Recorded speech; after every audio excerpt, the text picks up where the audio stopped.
हरे कृष्ण राधे राधे। आप सभी कृष्ण भक्तों का मेरे चैनल पे स्वागत है।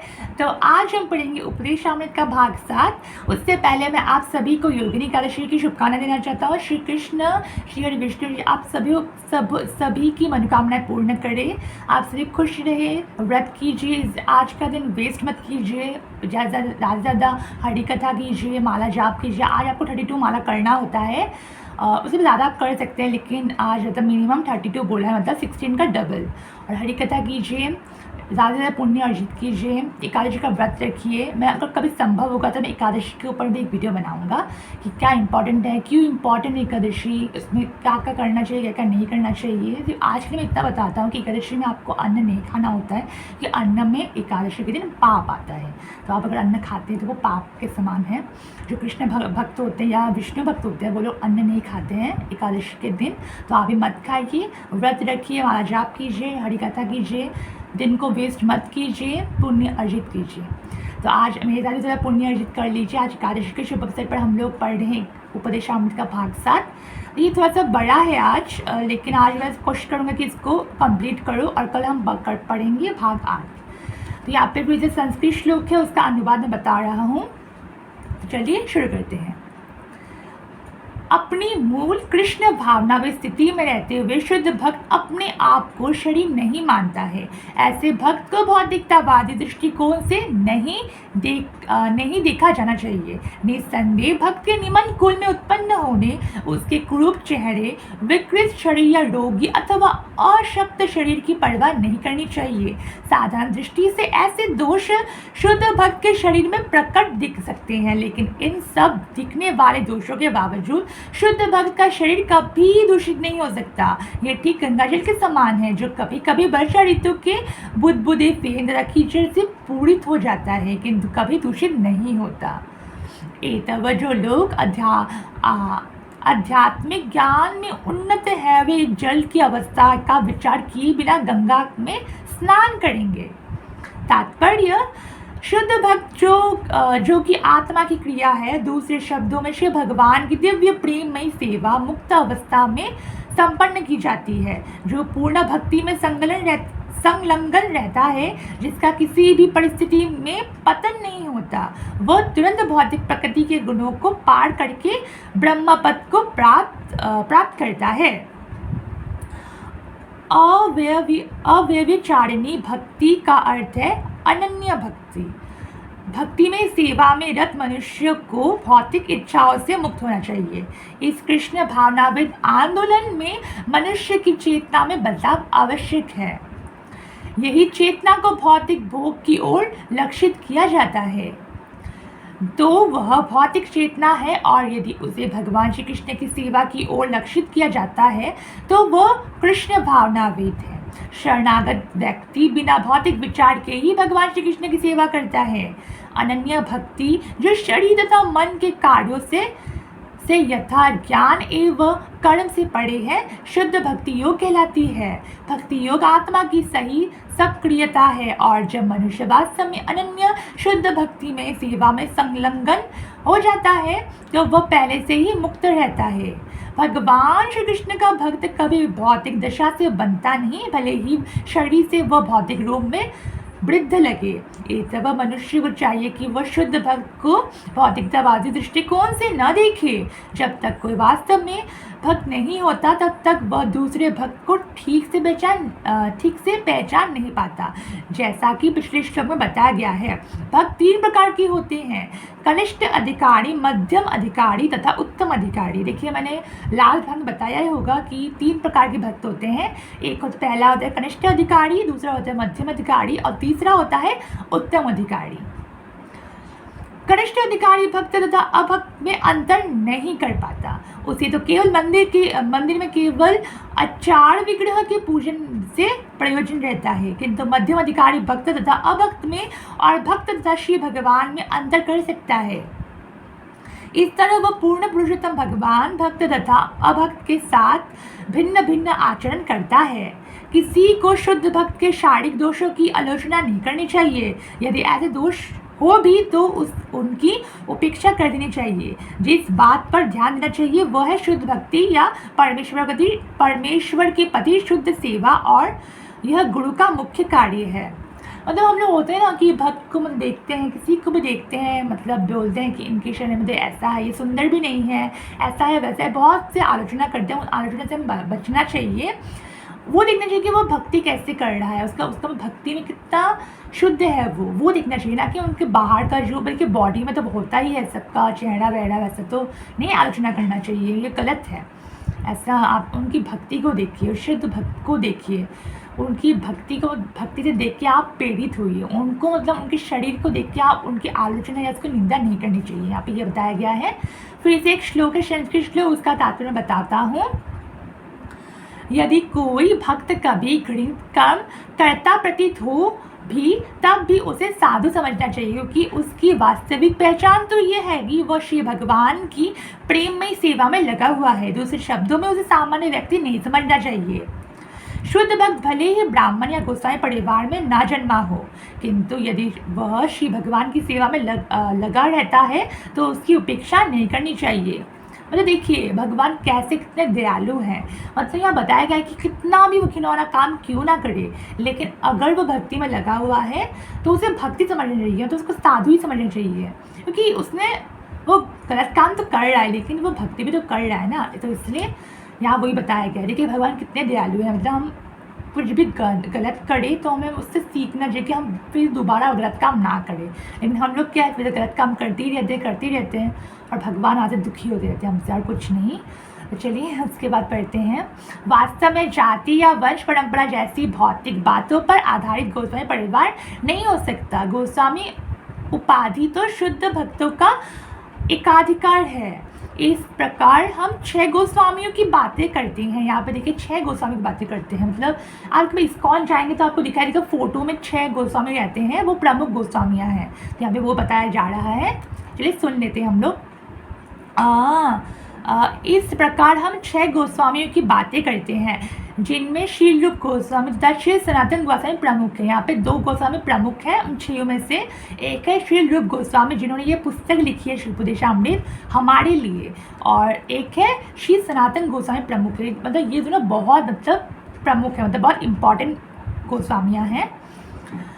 वे एक प्रकार से मुसलमान बन चुके थे। एक तब उन्होंने अपना नाम दबकीर खास तथा शाकिर मलिक रख लिया था, लेकिन श्री चैतन्य महाप्रभु ने स्वयं उन्हें गोस्वामी बनाया। मतलब ये लोग देखिए सोचिए, ये लोग हिंदू भी नहीं थे, मतलब ये सनातन धर्म में भी नहीं थे। इन्होंने अपना नाम भी चेंज कर दिया था। ये लोग मुसलमान थे, लेकिन फिर भी श्री चैतन्य महाप्रभु जो श्री कृष्ण के एक अवतार है, मुझे कभी अगर संभव होगा तो मैं श्री चैतन्य महाप्रभु के बारे में बताऊँगा आपको। तो उन्होंने उनको गोस्वामी का जो उपाधि होता है, मतलब जो टाइटल होता है गोस्वामी, उनको वो दिया। देखिए कितने भगवान कितने दयालु हैं हम पे। तब वह गोस्वामी उपाधि वंशगत नहीं है। मतलब बहुत से सोचते हैं कि गोस्वामी है ये तो शायद मतलब इनके वंश में को होगा गोस्वामी, तो ये गोस्वामी है, ऐसा नहीं है। अगर कोई गोस्वामी है तो उनको शायद वो पूरी मिली होगी कहीं से, कोई वंशगत भी होता है, ऐसा नहीं है। लेकिन यहाँ पे मतलब बोला गया कि उपाधि मतलब वंशगत नहीं होती है, मतलब ये कोई देता है तभी गोस्वामी बन सकते हैं वो लोग। गोस्वामी शब्द उस व्यक्ति का सूचक है जो अपनी इंद्रियों को वश में रख सके, जो इंद्रियों का स्वामी हो। भक्त इंद्रियों के वश में नहीं होता, वो तो इंद्रियों का नियामक होता है। फलस्वरूप उसे स्वामी या गोस्वामी कहा जाना चाहिए, भले ही वह गोस्वामी परिवार से उत्पन्न ना हुआ हो। इस सूत्र के अनुसार जो गोस्वामी श्री नित्यानंद महाप्रभु तथा अद्वैत प्रभु के वंशज है, वे निश्चित रूप से भक्त हैं, लेकिन जो भक्त अन्य परिवारों से संबंधित है उनमें भेदभाव नहीं बरतना चाहिए। निसंदेह भक्त चाहे पूर्व आचार्यों के परिवार के हो या किसी सामान्य परिवार के हो, उन्हें एक समान माना जाना चाहिए। मतलब कोई होता है ना कि ऐसा नहीं कि भक्त मतलब आपके घर में भक्ति पहले चली आ रही है, आपके माता पिता भक्त है या कोई आपके घर से भक्त है तभी आप भक्ति मतलब आपको भक्त समझ रही है, ऐसा नहीं है। अगर आपके घर में कोई भक्ति नहीं कर रहा था लेकिन आप भक्ति कर रहे हैं तो आपको मतलब एक भक्ति समझनी चाहिए। ऐसा नहीं कि आप सामान्य व्यक्ति है कि आप भक्ति तो कर रहे लेकिन आपके घर में कोई भक्ति नहीं कर रहा, तो ऐसा नहीं समझना चाहिए, वो भी भक्ति है।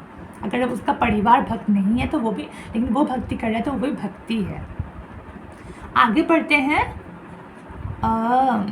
किसी को ये सोचकर कि ओ यह अमेरिकी गोस्वामी है, उसके साथ भेदभाव नहीं बरतना चाहिए। मतलब कोई को होता है ना, जैसे कि तो अमेरिका से है या तो विदेश से है, लेकिन वो अगर वो भक्ति में है लेकिन वो विदेश से है तो उनको भी सेम ही सम्मान देना चाहिए, जैसे हम लोग जो भारतीय जो गोस्वामी होते हैं या जो वैष्णव होते हैं उनको देखते हैं। न ही यह सोचना चाहिए कि यह नित्यानंद वंशज गोस्वामी है।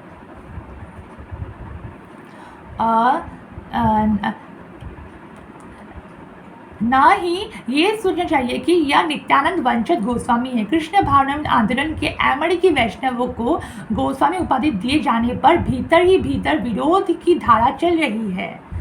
कभी कभी लोग अमेरिकी भक्तों से सीधा कह बैठते हैं कि उनका संन्यास या उनकी गोस्वामी उपाधि प्रामाणिक नहीं है, किंतु श्री रूप गोस्वामी के इस श्लोक के अनुसार अमेरिकी गोस्वामी तथा आचार्य कुल के गोस्वामी अभिन्न है। दूसरी ओर जिस भक्त गोस्वामी की उपाधि प्राप्त हुई हो किंतु उसका पिता ब्राह्मण नहीं है और या वह नित्यानंद प्रभु या अद्वैत प्रभु के गोस्वामी परिवार में उत्पन्न नहीं हुआ हो, तो उससे यह सोचकर झूठे गर्वित नहीं होना चाहिए कि वह गोस्वामी बन गया है। उससे यह सदैव स्मरण में रखना चाहिए कि जो ही वह भौतिक दृष्टि से गर्वित हो उठता है उसका पतन हो जाता है। यह कृष्ण भावना आंदोलन एक दिव्य विज्ञान है और इसमें ईर्ष्या या द्वेष के लिए कोई स्थान नहीं है। यह आंदोलन उन परहंसों के लिए है जो समस्त द्वेषों से रहित है। मनुष्य को ये ईर्ष्या नहीं करनी चाहिए कि वह गोस्वामी परिवार में उत्पन्न हुआ है और उसे गोस्वामी की उपाधि प्रदान की गई है। जो ही कोई ईर्ष्या करता है वह परमहंस के पद से गिर जाता है। मतलब बहुत से लोग होते हैं कि हम लोग गोस्वामी हैं, हम तो भक्त हैं, हमको क्या, हम तो भगवान के हमारे पास दृष्टि है ही, हम अहंकार करेंगे, हम ईर्ष्या करेंगे दूसरों से, हम तो गलत काम करते जाएंगे क्योंकि हम लोग भक्ति कर रहे हैं, हमारा तो भगवान के ऊपर हमारे पास तो भगवान का आशीर्वाद है ही। तो ऐसा नहीं समझना चाहिए, आपको अहंकार नहीं करना चाहिए। अगर आप अहंकार या ईर्ष्या करेंगे तो आप उस पद से नीचे गिर सकते हैं।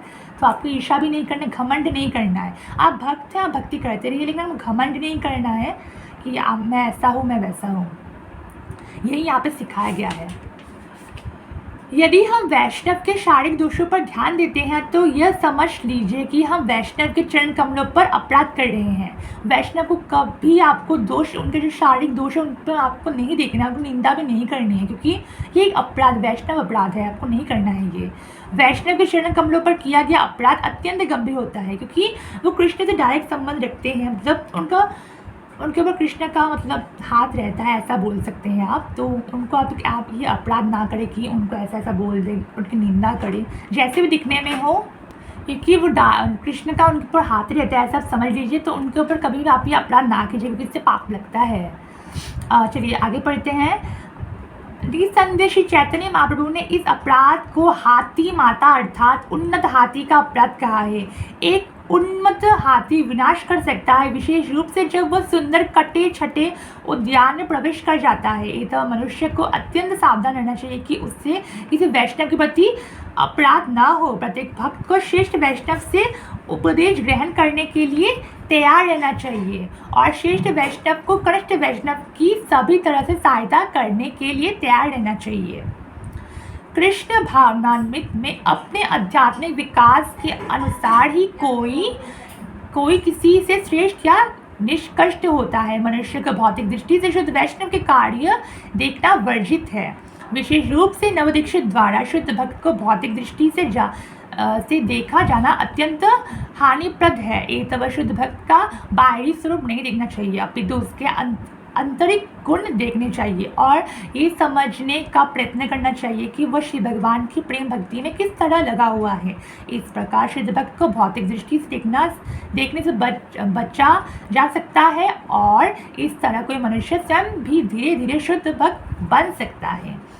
तो आज का ये भाग 7 संपूर्ण हुआ। कल हम पढ़ेंगे भाग 8। यहाँ बताया गया कि आपको बचना चाहिए, किसी भी वैष्णव को आपको ऐसा मतलब निंदा नहीं करनी चाहिए, उसका मतलब हंसी का पात्र नहीं बनना चाहिए, लेकिन वो जैसा भी है मतलब भक्त है वो भगवान की मतलब वो सेवा में लगा हुआ है वो देखना चाहिए, ना कि उनके बाहरी जो ऐसे चेहरे देखते हैं बहुत से लोग कि ऐसे सुंदर नहीं है, ऐसा नहीं, ऐसा नहीं करना चाहिए, वो एक पाप ही है। चैतन्य महाप्रभु ने खुद ही बोला कि ये मतलब बहुत बड़ा पाप है, आप एक वैष्णव का ऐसे निंदा करते हैं। तो आज के लिए बस इतना ही। अगर आपको ये वीडियो अच्छा लगे तो प्लीज़ लाइक कीजिएगा, फ्रेंड्स के साथ शेयर कीजिएगा, उनको भी थोड़ा पुण्य का उनको भी थोड़ा पुण्य अर्जित करने का मौका दीजिएगा, और कमेंट करके जरूर बताइएगा कि आपको नेक्स्ट टॉपिक क्या देखना है इस उपदेशामृत की सीरीज़ के बाद। और अगर आप मेरे चैनल में नए हैं तो मेरे चैनल को प्लीज़ सब्सक्राइब कीजिए और मुझे सपोर्ट कीजिए। तो चलिए मिलते हैं एक नए वीडियो एक नए उत्साह के साथ। हरे कृष्ण, राधे राधे।